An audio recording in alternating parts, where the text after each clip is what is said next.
Do you have pelvic pressure, a feeling of heaviness, vaginal bulging? Are you wondering something's pushing out of your vagina and you're not sure what it is? That could be prolapse. Of course, this video is not going to diagnose that, but we're going to talk about what could be causing that and what you can do about it, okay?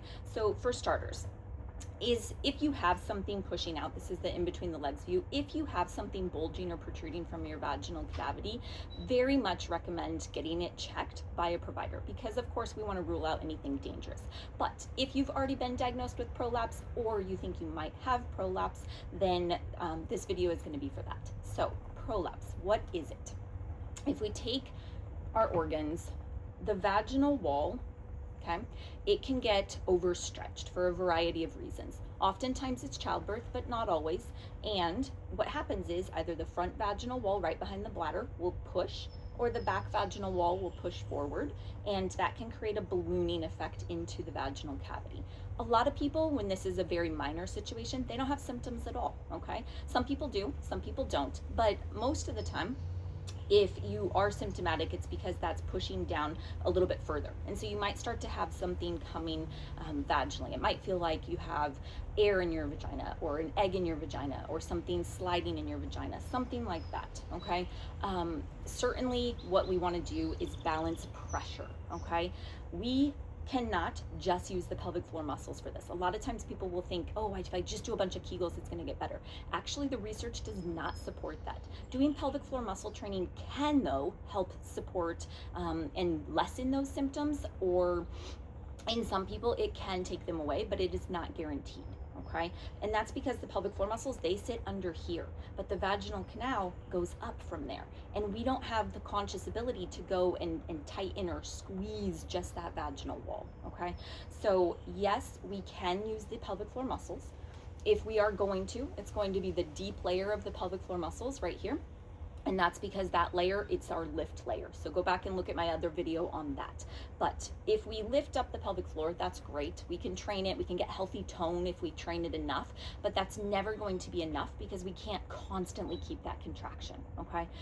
Posture is another big thing we can use to help balance pressures and support.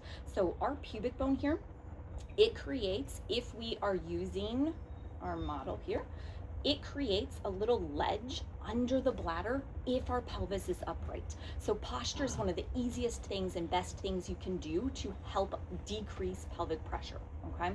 If you need to offload pressure temporarily, if it's pressure from the front vaginal wall in particular, if you rock your pelvis even more forward, so that might look like you're going into like a hinged position, or even going hands and knees so that your pelvis is now like this, that will create a lot of extra support, and it'll take gravity out of putting more pressure into the pelvis. So if you need to just decrease that symptom temporarily, give it a little reset, coming all the way onto hands and knees, or tilting pelvis even a little bit forward can be helpful, okay? Making sure that your rib cage isn't rounding down. If I'm rounded down, I'm creating automatically more pressure, okay? Another thing you want to check in with is, are my belly muscles gripping right underneath my ribs, okay? I want to use this toy, this, I actually forgot what it's called, but Capybara, there we go. This is a Capybara toy, okay? So if we think about this as our pressure thing, so this Capybara, it has pressure that can get pushed down. That's gonna be kind of like prolapse, okay? It has pressure that can get pushed out. That's gonna be kind of like diastasis recti, or like hernias in the abdominal wall, okay?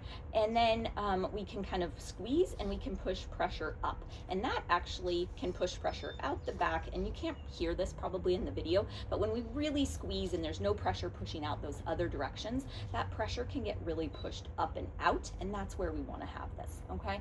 So again, there's a lot of things that we can check into and do, but top ones would be checking in with posture, checking in with your belly muscles. Am I gripping my abs, okay? If I'm constantly gripping here, so that's gonna be like this pressure here, what's happening to my pressure? It is pushing down, and if I grip enough, then we really push down, okay? So that is not what we're going to do to try and balance pressure. Pelvic floor muscle tension comes on when we have more belly tension. So if we are gripping our belly, our pelvic floor might be gripping as well. However, the pelvic floor is a much smaller group. It will get really tired a lot faster than our belly muscles.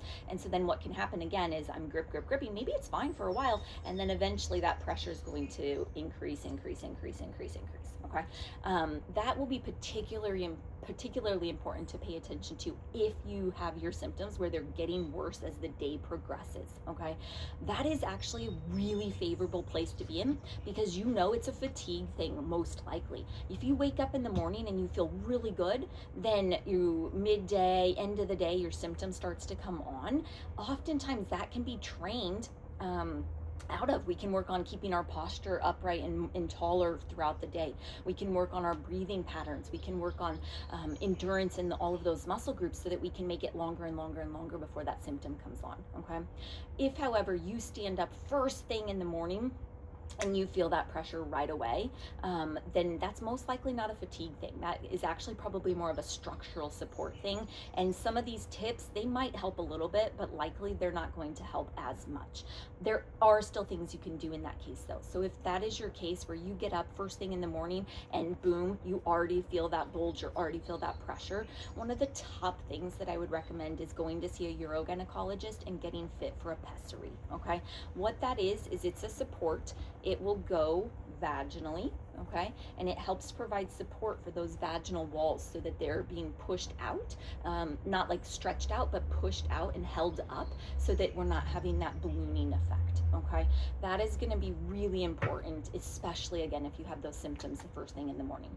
And I want to just shed some light. There is some research that even in those situations, if you're really trying to avoid surgery, because there are surgeries that could help with that too. But if you're really trying to avoid that, or maybe you're not a candidate for surgery, if you use the pessary consistently enough, those tissues that support the vaginal wall could kind of stiffen up a little bit and really make it to where you might not need the pessary in the future. That usually takes at least a year, sometimes more. And so you're not going to see quick results with that. So you just want to be consistent with the pessary. And hopefully in the meantime, the pessary is managing those symptoms. And then if you do get to a place where you're able to kind of test it and see, hey, has that been enough time and are those tissues supporting on their own, you would know, because then you would take the pessary out and you wouldn't have those symptoms. Okay, that's a big conversation and it does take a long time. I just wanted to shed some light on it, if in case you're feeling really down or depressed and hopeless, that there is a chance that sometimes just the pessary alone can help.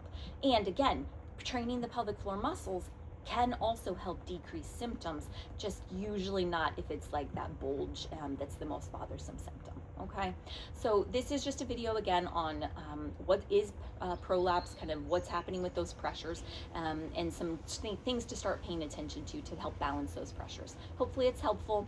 Take care.